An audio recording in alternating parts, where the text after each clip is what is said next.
All right, thank you for joining us today, Joseph Silvestri, and really to talk about the recent research into private pension funding performed by you and released by the Society of Actuaries.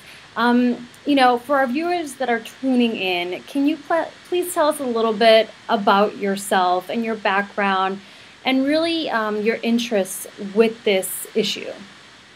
Sure, sure.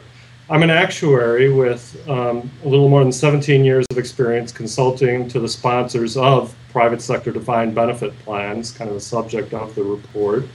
I took a research role with the Society of Actuaries last year because I thought it'd be a great way to leverage my experience for the benefit of Americans and Canadians and their retirement security.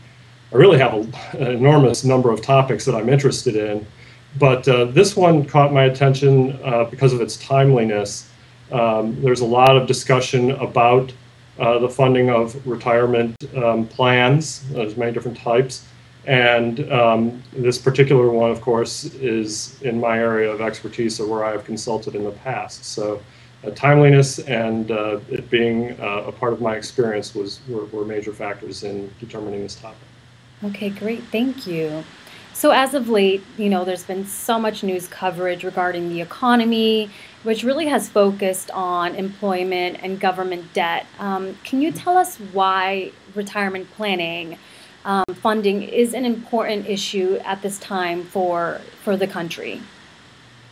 Yes, I would say that retirement security is also a topic of great interest at this time because greater numbers of workers are at or approaching traditional retirement ages. And the private defined benefit system remains a valuable component of retirement security for millions of Americans. Current economic developments have made saving for retirement more challenging, to be sure. And I think that Americans at this time in particular need to be comfortable with the security of their retirement savings. Agreed. And really just to kind of get into this report for our viewers, the Rapid Retirement Report suggests that private pensions face increased funding requirements. And can you help us understand the nature of these requirements and the specific risks that private pensions face? Yes. What we did with our research, we looked at past contributions to the system to fund the private defined benefit system to provide a context for what we expect future contributions to be. Over the 5 years ending at the end of the last decade, the average contribution by sponsors in the system was about $70 billion per year. We project that the average will be about $90 billion per year for this decade, just based on regulatory requirements. We see that private pensions face a number of risks covered by a large body of research. But what I think our research is showing is that, at least for this segment, there's some bit of good news because particularly the last couple of years that we have actual historical data on the contributions to the system have been increasing and have been significantly above those required by regulatory authorities. So I think that this really just bodes well for the security of these benefits, the benefits that are being promised, and hopefully that is some relief to the participants in the system. Okay, great. Thank you. And as a follow-up question, as an actuary, what advice would you give to plan sponsors? Yes, well, our research or my research is really looking at the system from sort of a high level, an aggregate level. We're looking at the system as a whole, not the particular circumstances of particular sponsors, because really that circumstance varies widely, both with the condition of their plans and their business.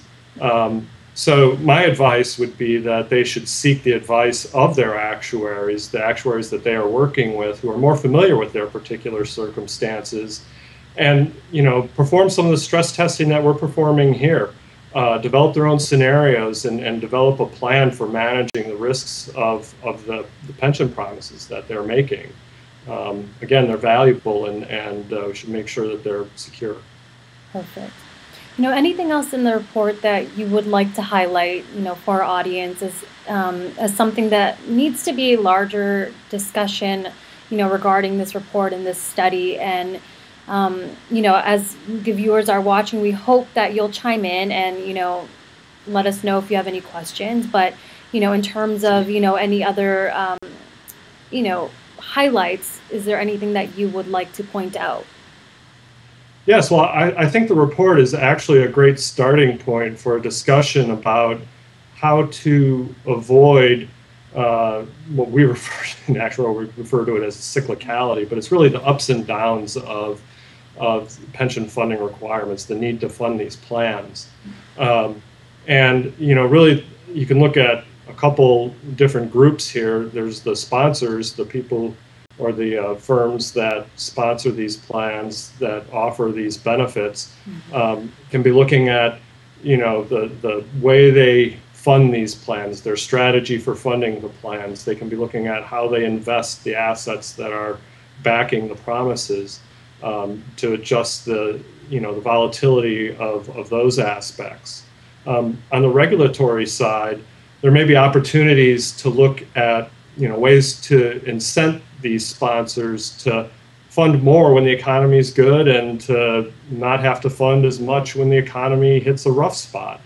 I think that those are some larger goals that we could be aiming for in the future as we try to expand on this first piece of research.